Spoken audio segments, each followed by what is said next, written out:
Well, good morning again, everyone. Today I'm asked to talk a little bit about St Vincent De Paul. One of the strange things, and Andrew helped me with this, we're not exactly sure of the dates. I mean, it's just sort of hard to believe, but there's some bit of a question about whether he was born in 1581 or 1597. We know he died in 1660. So that's just something of his background. I want to talk about three elements with Vincent. First, controversy. Second, change. Third, commitment. Controversy. You may or may not know this. St. Vincent went to the seminary when he was 17, and he was prepared in theology by the time he was 20, but church law said he couldn't be ordained till he was 24. That's still the law today. You can't be a priest until you're 24 or 25. The controversy centers on two things. First, in his early years, when he finally did become a priest, he was accused of theft, of cheating people. We're not sure of the details, but that accusation was on top of him for a long time. He had a funny way of responding to the accusations. I mean, funny by our standards. He said, if someone accused of incendiary, of theft, of dishonesty, you went to the defense of that person. But if you yourself, then be more like Jesus and be prepared to take the slings and arrows of outrageous fortune. In retrospect, that seemed like a screwy idea to us today. But what Vincent was getting to was somehow Jesus was pummeled with a lot of accusations. And how would we put it? He didn't over-defend himself in the sense that he spoke, but he didn't spend a lot of time protecting himself as much as being cared for others. The second one is more challenging. We lose him for 2 years.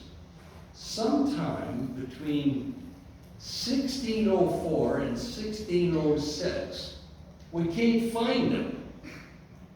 And part of the reason is he's supposed to have been captured by Barbary pirates, in the Mediterranean, the ones going over to Tangier.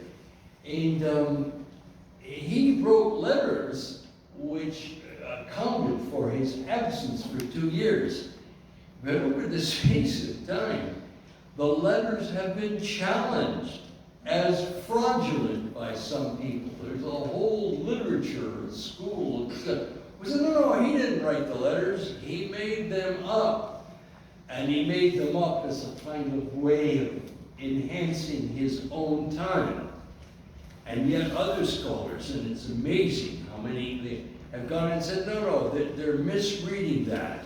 His letters are true and authentic, and they do reflect something of his experience.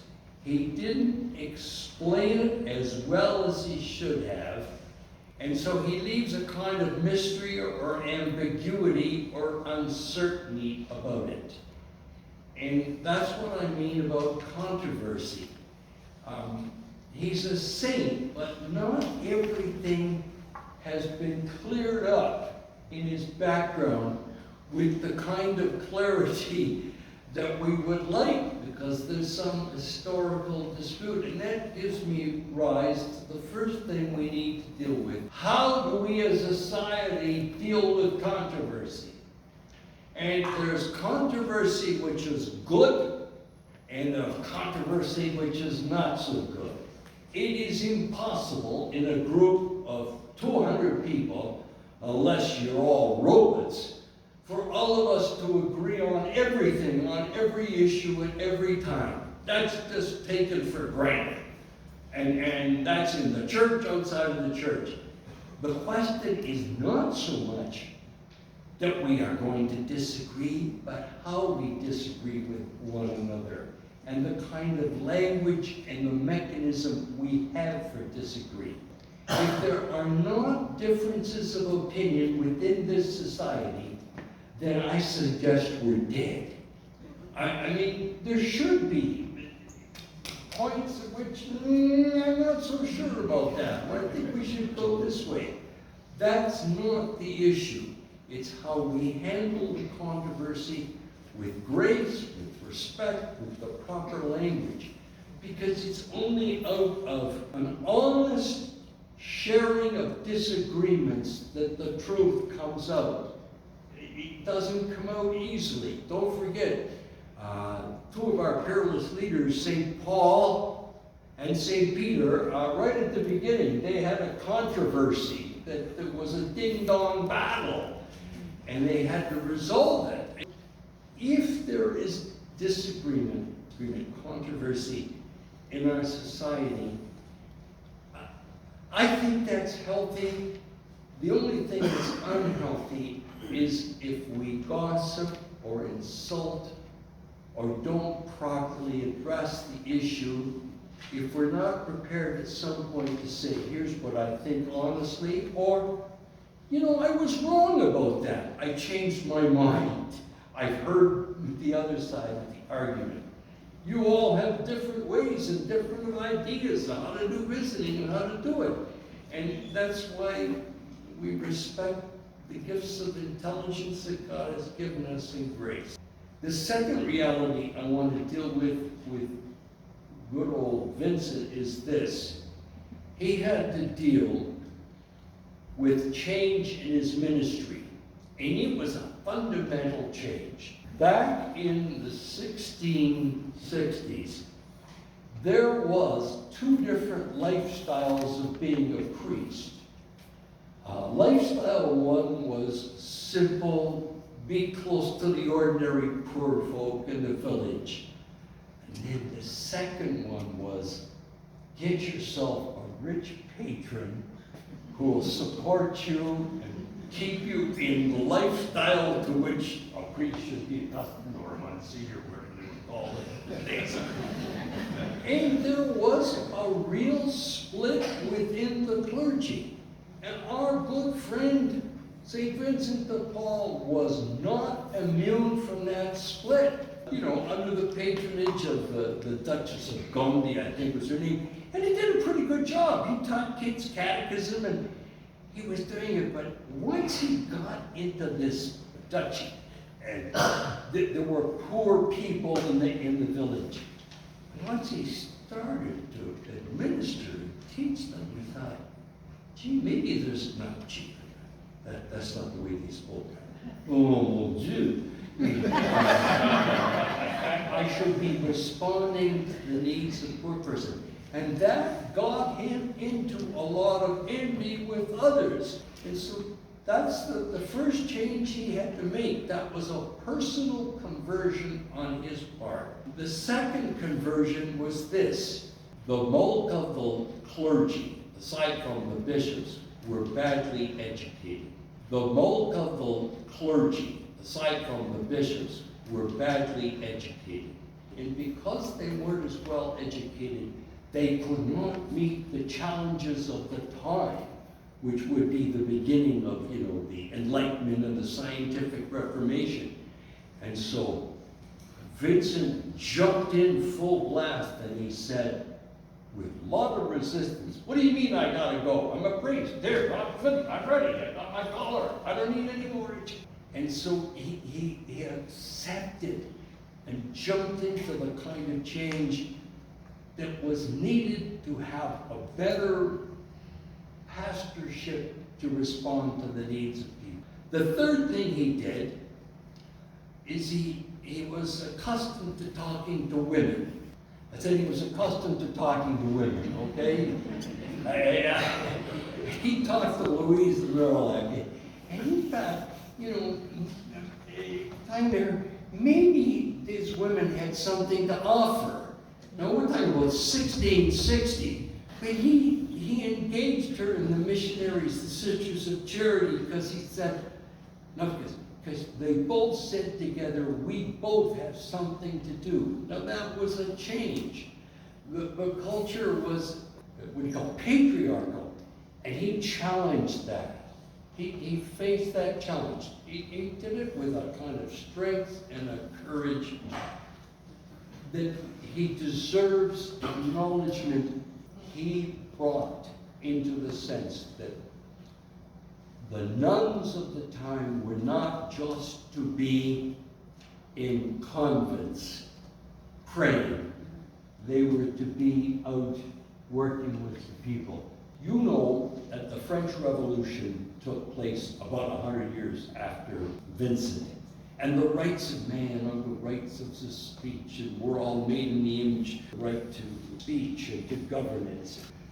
100 years before that, this man laid the foundations of something which became secular, and he said there are certain basic rights of man, of human beings, and that's the right to food and to security. That's 1660. So you need to know that it wasn't all reactionary. There were people like Vincent De Paul who leaped ahead and thought, this is the kind of change we need. And last but not least is this man's commitment. Commitment and fidelity. He lived till he was 79. This didn't come upon easily to him. He had lots of dark nights of the soul, and lots of times he wasn't sure, and there were setbacks, and he was struggling between the controversy and the kind of change. And he worked 15 hours a day, so he was tired and exhausted. But his commitment was, when I say it was solid, it didn't spring from his head when he was 17. It grew, as maybe it grows with all of us. I have an idea, I'm doing it, it's 4 steps ahead and 3 back, or whatever the word is. And so his growth spiritually, he never wavered in searching for Jesus, but he lost them a few times and he needed to discover him again. That's why his long growth in faith is good for you and me. And I see the long growth of faith in the fact that he sowed the seeds. It flourished for a lot in the time of the 16th and 17th century, and then at the time of the Napoleonic Wars, it dwindled. And then out of the seed that was sown in the 1830s, who should pop forward? Frederick Ozanam. That's why you and I are here today, because the seed was sown by Vincent. Then it kind of got buried in the ground, and Ozanam got onto it. Before there was a Second Vatican Council, there was Frederick Ozanam. And if you want to see what the church was supposed to be heading towards in the 1850s, read his book. He's so far ahead. It took him 100 years to catch Ozanam on his ideas. Brothers and sisters, all those seeds were laid. It takes longer than it should, but Vincent laid the seeds, Ozanam developed them, and if you and I are here today talking and discussing, there is controversy.